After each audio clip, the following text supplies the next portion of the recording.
What's going on, guys? My name is Light, and I'm going to be showing you how to find your in-game sensitivity for Valorant. Okay, so first things first, if you're coming from any one of these games, I'm going to be showing you how to transfer over your sensitivity from that game into Valorant. I'm going to put the numbers on screen right now, but if you're coming from Counter-Strike, you want to take your Counter-Strike sensitivity and divide it by 3.18181818. If you're coming from Overwatch, you're going to want to divide your sensitivity by 10.6. If you're coming from Apex, it's the same as the CS one, which is 3.18181818.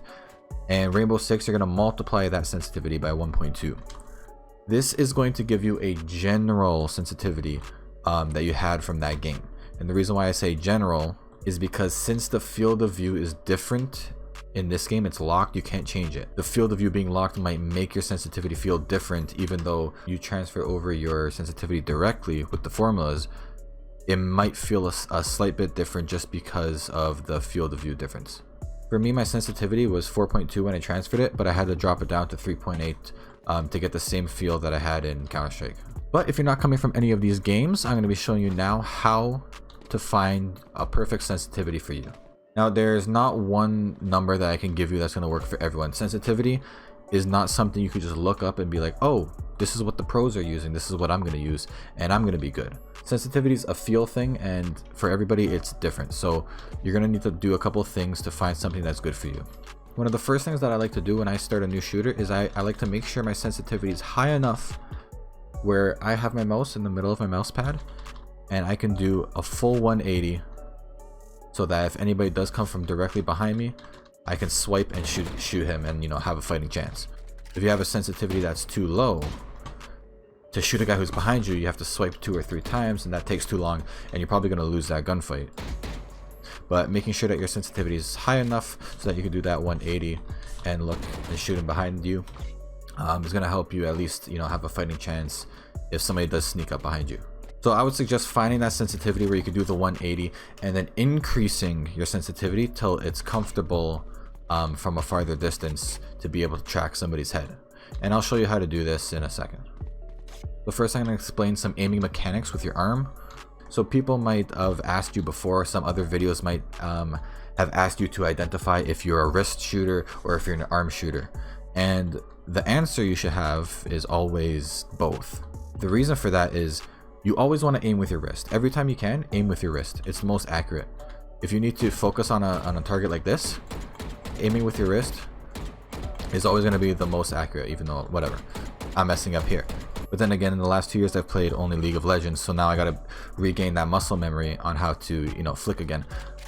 But aiming with your wrist is a lot more accurate than trying to aim with your arm. If I try to flick this guy in the head with my arm right now, I hit him in the body there, but hitting him in the head is almost impossible like that. But any good player, they're not flicking with their arm to land directly on their head. It may look like it, but what they're doing is they're actually flicking with their arm and they're landing in a general area of the guy, and then they're adjusting with their wrist. But they have so many hours in other shooters that they're able to do that so quickly, so it looks like one smooth action, and it looks like they're flicking them with their arm. But it's really, they know a guy's here, so they flick and then they adjust with their wrist to their head. Flick, adjust, flick, adjust, flick, adjust. So wherever you can, you're going to be aiming with your wrist, and your arm is just to get you looking in a general area of a guy if he's outside of the range of your wrist. But just as a general idea, your movement of your wrist is only a certain amount, and when somebody's out of your vision, you use your arm to get them in the range of your wrist. So you're always using a combination of arm movement and wrist movement. So what you want to do is flick with your arm and then adjust with your wrist. Right? Flick with your arm, adjust with your wrist. Flick with your arm, adjust with your wrist. Flick with your arm, wrist. If he's over there, flick with your arm, wrist, flick, wrist. And then he's over there, so flick, wrist, right? And then as you practice over time with muscle memory and stuff, flicks will look more consistent. And those flicks that you see coming out from pros in any shooter, really, where they just hit a guy completely in the head, that's off his screen like this, or off the side to his screen, and he just completely flicks his head like that.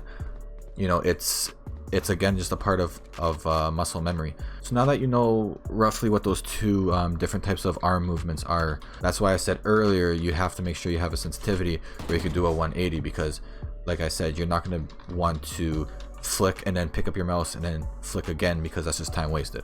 But going back to sensitivity, once you found something that's relatively comfortable, what you want to do is then find a bot like this, set up a bot. If you go into the settings, if I stand in the thing and you open up the settings, I put it on eliminate 50, and you don't even need to worry about anything else. You press done, there'll be no bots spawned. You just press start, it'll spawn that one bot somewhere, and it'll stay there until you shoot him. Then you're going to use this bot, stand at like a decent distance away, and what you're going to do is just track his head with your crosshair. And what you're looking for when you do this is just seeing how comfortable it is for you. Are you like tensing up your muscles too much to try to keep track of his head? If you are, then your sensitivity might be too high, so you might want to decrease it by 1, and try it again. And this is too slow, so you might want to bump it up by not a full tenth, but maybe a couple hundredths, and then go back and track his head and be like, oh yeah, this feels really good. Okay, and you want to do this with just your wrist movement. You don't want to use your arm.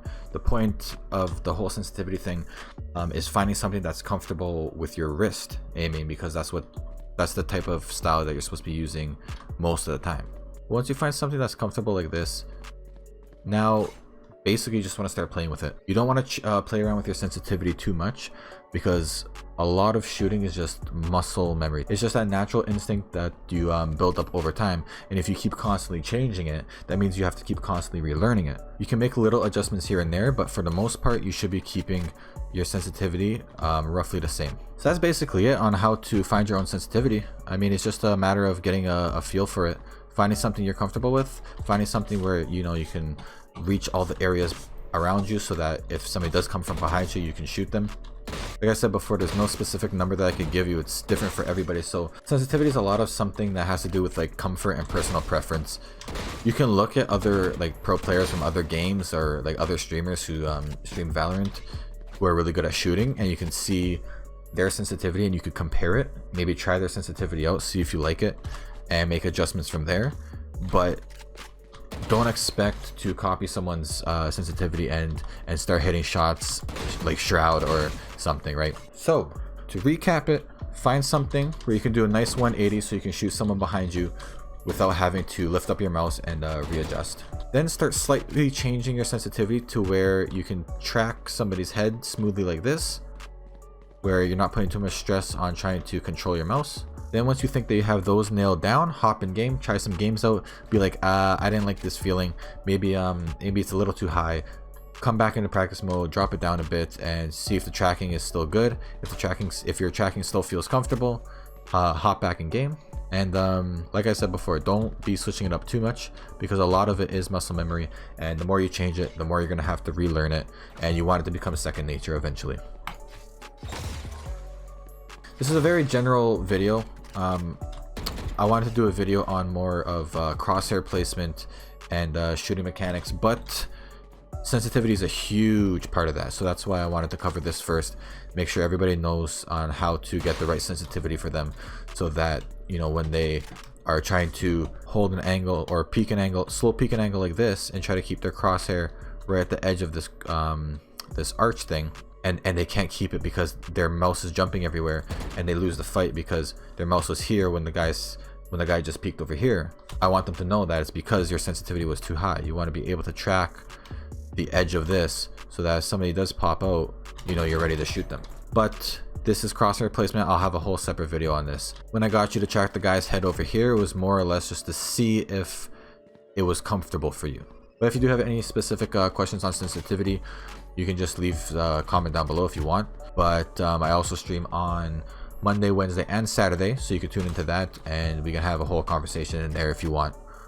But other than that, the only other point I want to make is, if you're new to shooters or new to a shooter like Valorant, shooting, aiming, moving is very precise in this game, and it's going to take hundreds of hours in order for you to be able to hit really good shots that you see all these really good streamers and players doing. So don't expect to go and change your sensitivity, get a nice feel for your sensitivity, and just be able to just hit shots, you know, consistently. It takes a lot of practice and time, and like I said, I didn't play any shooters for 2 years. I was too busy playing League of Legends, and now I even have to get back into the feel of it, making it all second nature again. But that's it for that. Now all you got to do is just get in game, take your sensitivity, and just practice. But until then, guys, enjoy your new sensitivity, and lights out.